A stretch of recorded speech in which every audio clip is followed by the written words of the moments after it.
Right, okay, I just wanted to make another little riff video for you, this time for Welcome to the North. Again, it's just going to be a quick video really, it's not, it's not really a tutorial, I don't know what I'm doing in that sense, I'm literally just trying to show you how I play it basically. So, okay, let's start with this one. So obviously, it's still a mirror image, I'm sorry about that, but it's the only way I can see myself and be able to show you what I'm doing. Right, okay, so can we see everything we need to see? So we're up here basically, and the opening riff, again it's quite simple really. It's basically just, I'll do it slow.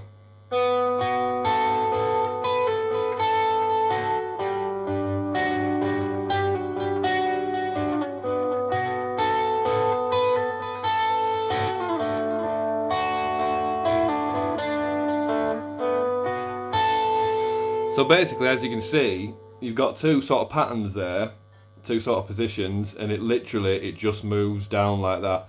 So you start there on the D string, and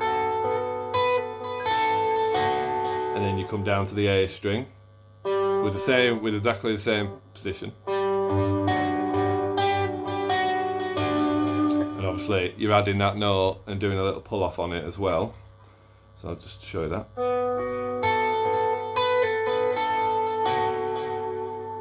It's the same.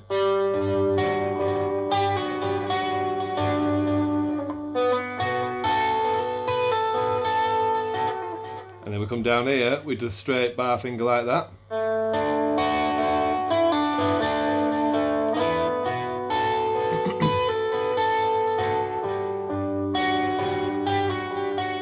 And it's always a good way to learn things. It's obviously playing it a bit slower, because if you learn it slower, when you start to try and play it at a full speed or faster, it's much easier because you've already built the basic muscle memory, to be able to do it basically. So that's all there is to the intro, and then that bit comes back later on in a sort of different way, but I'll show you that. So yeah. Just those two. Again, I don't know what chords they are. I could work it out if I sat and worked out all notes, but it's not like I sat down and wrote these with specific chords in mind. It's literally just, again, a riff and where my fingers wanted to go, so to speak. So right, let's see doing the main riff, it's going to be hard to keep me in shot. Is it? Let's have a look. Right. I know this is not ideal. I know it's not ideal, but I'm on the top. I'm trying my best, let's put it that way. Right, okay, so for the main riff, now this one is a little bit trickier because you've got to have quite a strong little finger. Although you probably could do it like that, but I tend to do it with a little finger. So you're barring it on the fourth, and you're not playing these two strings. You're not playing the E and the A at all. You're not playing those. So all you need to concentrate on is hitting that D, and that's quite hard, especially if you try to play the riff hard, to not sort of hit unwanted strings. So let's look at the riff then. So you've got that bar there, not perfectly in tune, but it doesn't matter.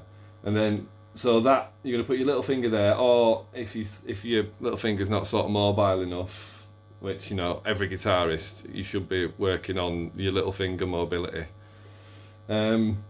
Because obviously it adds so much more to your playing if you can use it.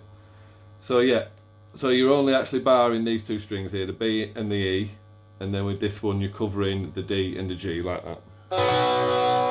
So that's actually the first chord of the riff. Sorry, I know my face keeps going out of shot. I'm sorry. And then so then it's like well, I'll show you. I'll do it slowly.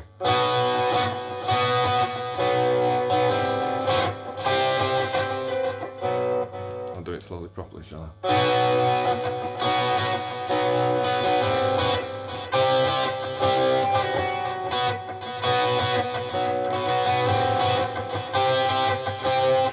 And again with this riff, because it's so angular, a lot of it's about getting that rhythm. Again, I'll see if I can sort of accentuate it while playing it slow.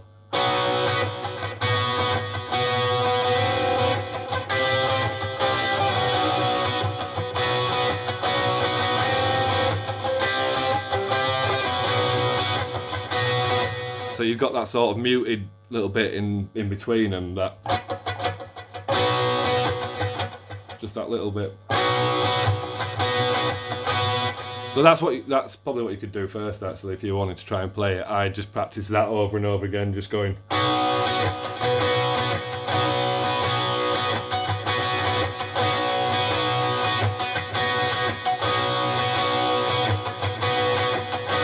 And then once you've got that sort of snap in the rhythm, you can move on to. So you don't, when you move up to the next bit, you don't move all at the same time like that. You move that bit up first, and then follow it with that bit as the melody sort of progresses. And then up with the little finger.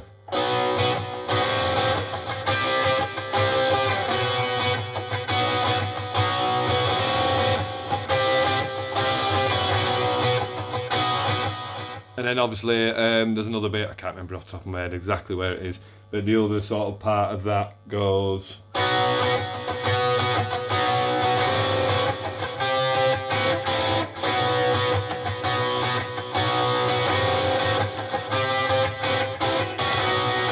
And you can see how that snappiness to the rhythm really, it helps the riff move and it helps the song move as well, sort of with the bass line and the drum beat going underneath it.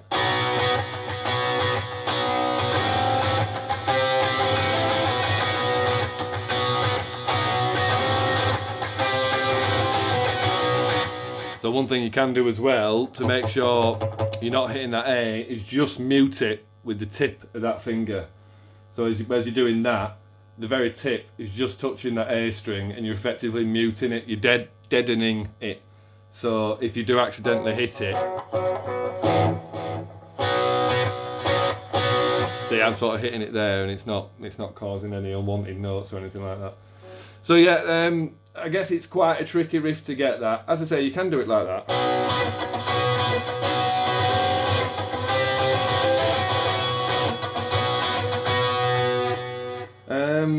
Yeah, what else have we got? And then obviously there's a key change bit which goes up here, I believe, from memory. Yeah.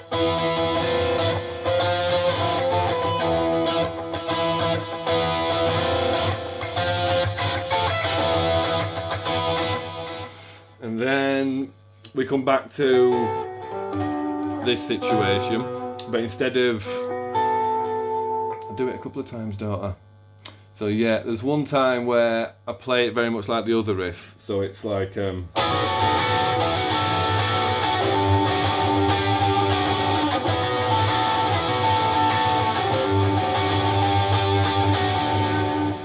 but when I do it that time, I never go to that position.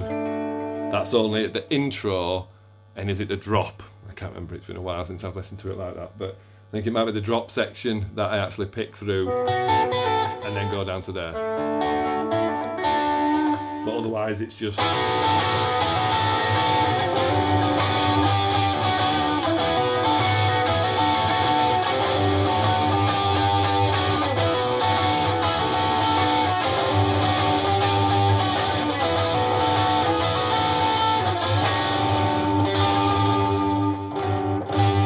And then obviously...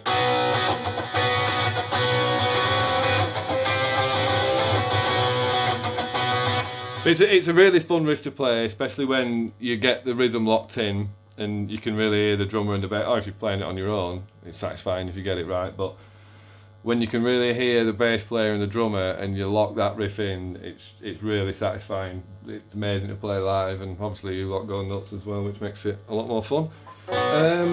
Is there anything else I can say about this tune? Not really. I think a lot of it comes down to being able to get that nice rhythm and deaden it. I mean, you don't have to put the, you know, you could just sort of...